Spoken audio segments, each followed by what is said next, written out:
as soon as tonight is over, the political focus turns to 2026. Michigan has an open governor seat and an open U.S. Senate seat. Yeah. Earlier today, I had the opportunity to sit down with our political reporter, Rick Albin. We talked about what to expect and what we'll see on the campaign trail next year. All eyes on the state of Michigan now as we tee up election year 2026. Political reporter Rick Albin joining me now for a conversation about two big races in this state that are going to draw the attention of the nation. The U.S. Senate and the governor's race. I want to begin with the U.S. Senate, Rick. It's a crowded field for the Democrats, but maybe just one Republican standout. Break this race down for us in general. Yeah, there are a couple of things that really stand out about this, and one is, first, from the Republican side, Mike Rogers, former congressman who has come within less than a percentage point of winning just last year. The fact that we have two open Senate seats back-to-back is the first that I've ever covered in the state, and that we have an open Senate seat and an open governor's seat at the same time is also a first for the time that I've been covering politics here in Michigan. But on the Republican side, Mike Rogers, at this moment, has a pretty clear field. There may be some other names in there. I don't know how many of them make the ballot. One of the important things we should point out as we do this early on is that some of the folks who are in races right now could get out, and others could get in. And the reason is the filing deadline's not until April. So there's still a long time. We're very early in this process. But as you point out, for the Republicans right now, the big name in that race is Mike Rogers. For the Democrats, as you also point out, there are some really big names, and there's going to be a primary battle there. Almost certainly we know that Haley Stevens, a current congresswoman, is running, as is State Senator Mallory McMorrow, and Abdul El Sayed, who ran for governor a few years ago. So all three of them are going to be in this race, and they're going to be raising a lot of money. In fact, they have already. Right. And it's going to be an expensive election year. And as we go on with this conversation, we'll explain a little bit more why. But when I say expensive, I mean, this is going to be quantum leaps past anything we've seen as far as expenditures go, and partially because we've got those two big open seats. It would seem like this becomes a race for the money, because when you're looking at the Democrats on the U.S. Senate race in that particular contest, Rick, you're looking at the three candidates here who each, as you pointed out, raised almost $2 million each. Right.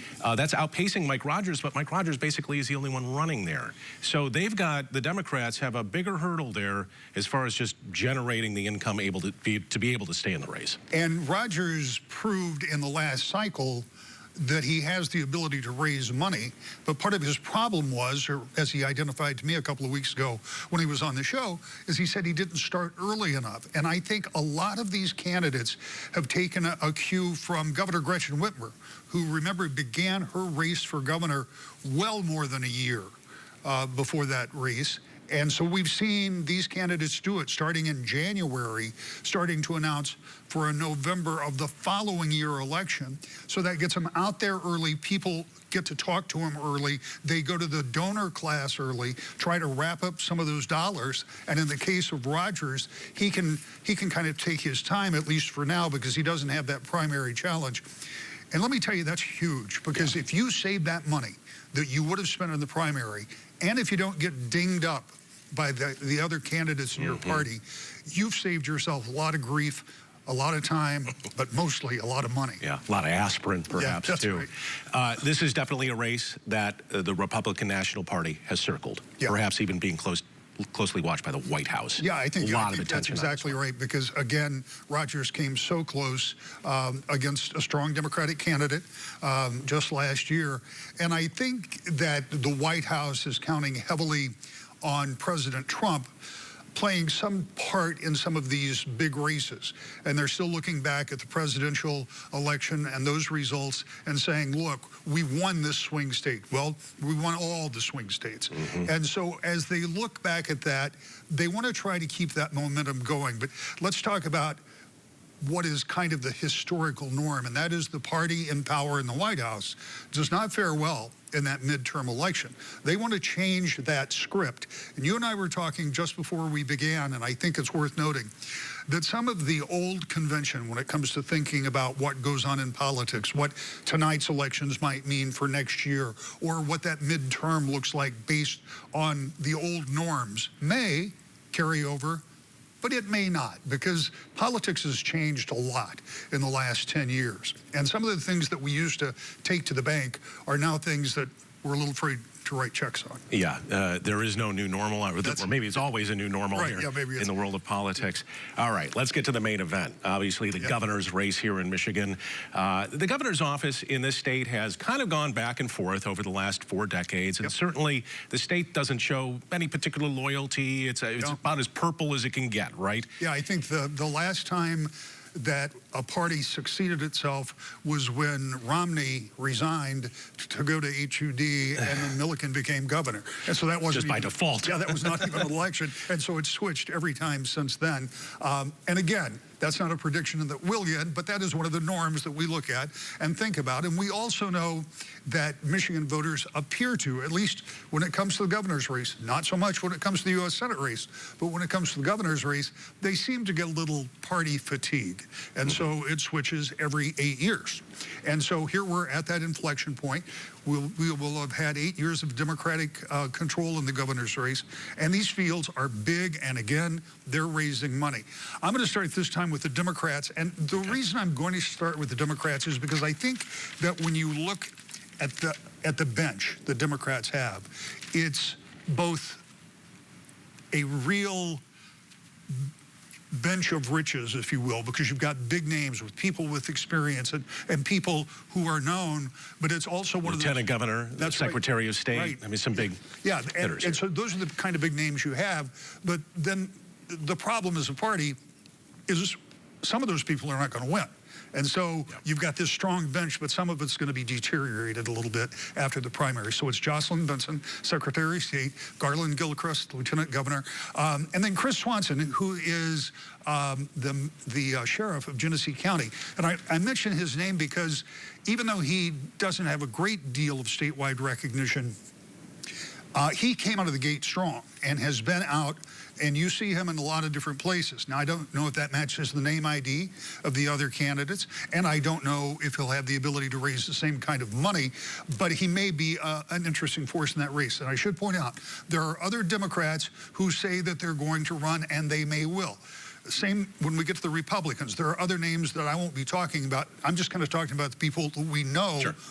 There are other people who have said they're going to run, and they may well be running now. They may even make the ballot. There again, they may not. We see that in every election, that early on somebody comes out and says, I'm going to run, I'm going to do this, and then you get into the reality of it, and you have to get all those signatures, and you have to raise money, and you see the other people who are raising it by the hundreds of thousands or millions, and you've got $3,000 in the bank, and I think sometimes it's just a matter of numbers. But we do know that there's going to be a big primary. We just outlined the Democrats. And over the Republicans, you've got the Senate Republican leader, Eric Nesbitt, former Speaker Tom Leonard, former Attorney General Mike Cox. You've got, I was trying to write names down, John James, of course, U.S. Congress, Ralph Rebant, who ran in 2022.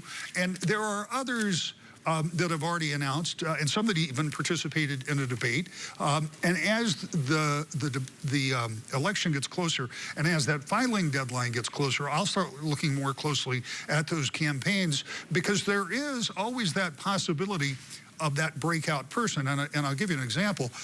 Rick Snyder was not on my bingo card when that election cycle started. There were some big names out there. And I was more or less unconvinced that he was going to win the primary. But as it turned out, you had some conservatives splitting the vote, and Snyder had an opening. He had the money. He had the organization. He had the nerd thing going on. Right. He had a big Super Bowl ad, too, that year, he sure did.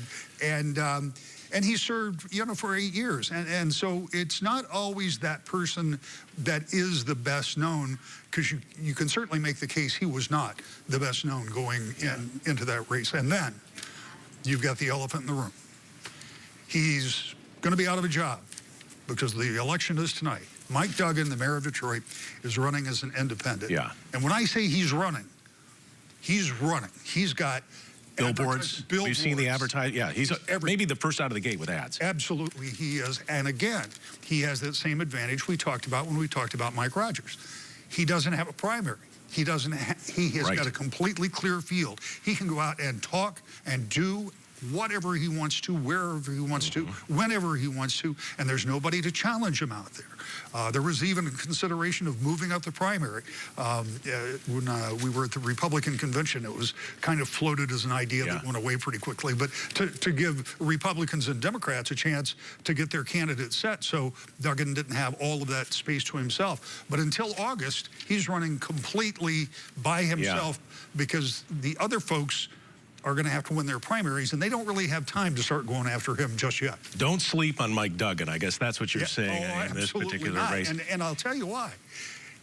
Both the Democrats, to a lesser degree the Republicans, as a party structure, are already going after him. So he's already made his mark. They're aware that he's there, and he's going to be there. He's going to be out there. He's going to be on their radar right through the August primary. And then immediately following the August primary, whoever wins has to have some type of a strategy to deal with not one, but two candidates that you're going to have to beat in November.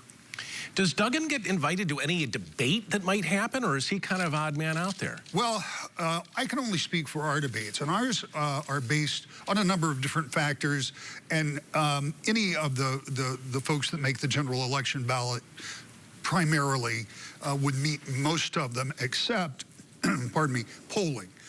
There are actually two. There are some people that will get on that won't meet the fundraising level either.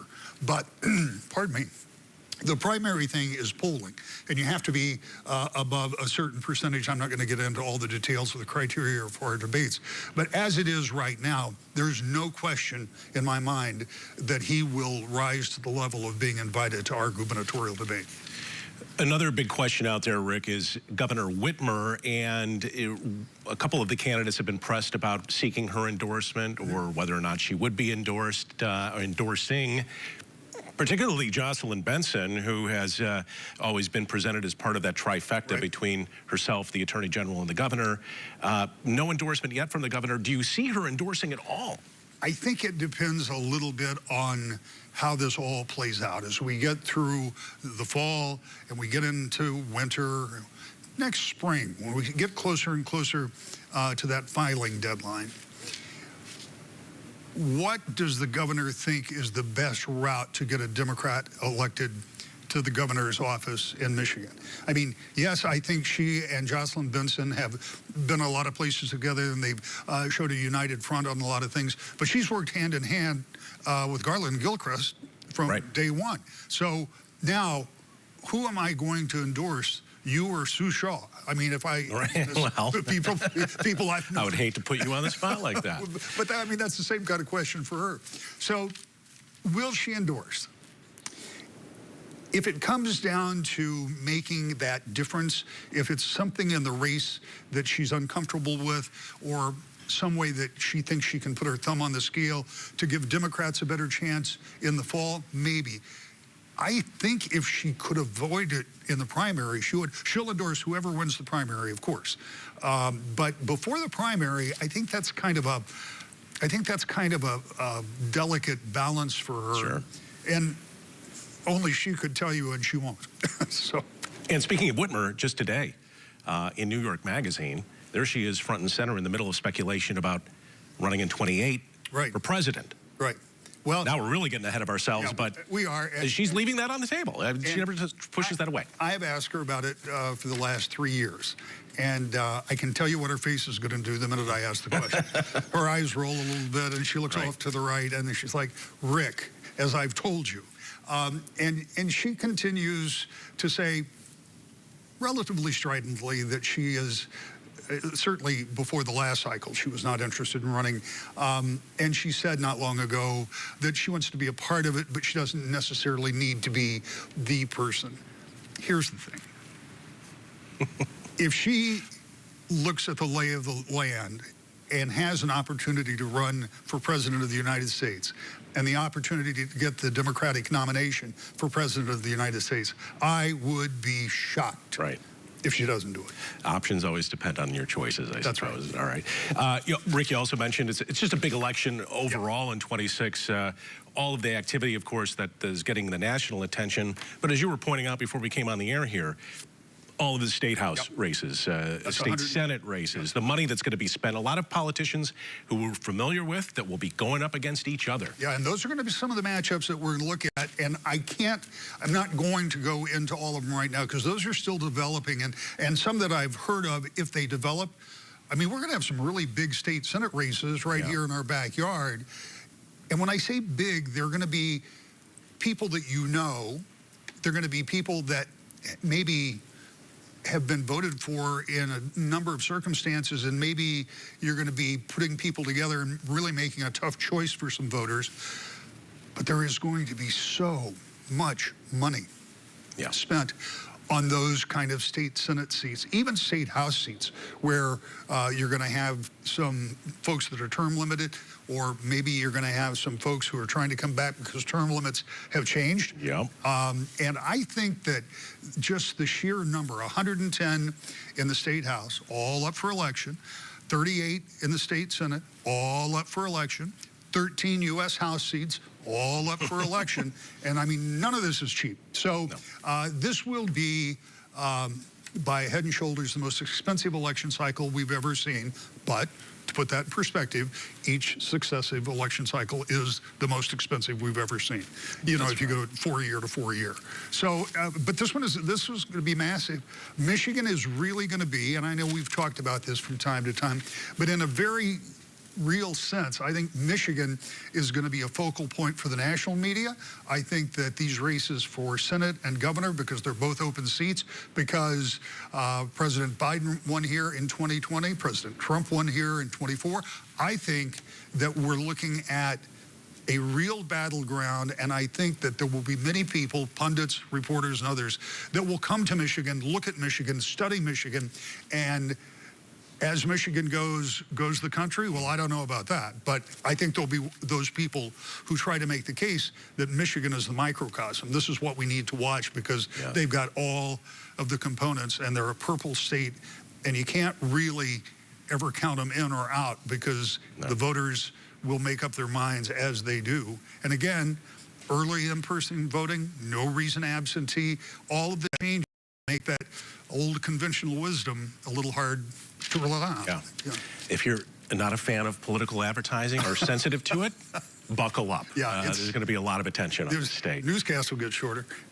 Rick Albin, your third decade covering politics here in West Michigan. And I'm looking forward to this one. It's going to be a good year. All right. Rick, thanks for joining us on the Plus tonight. Thank you for having me.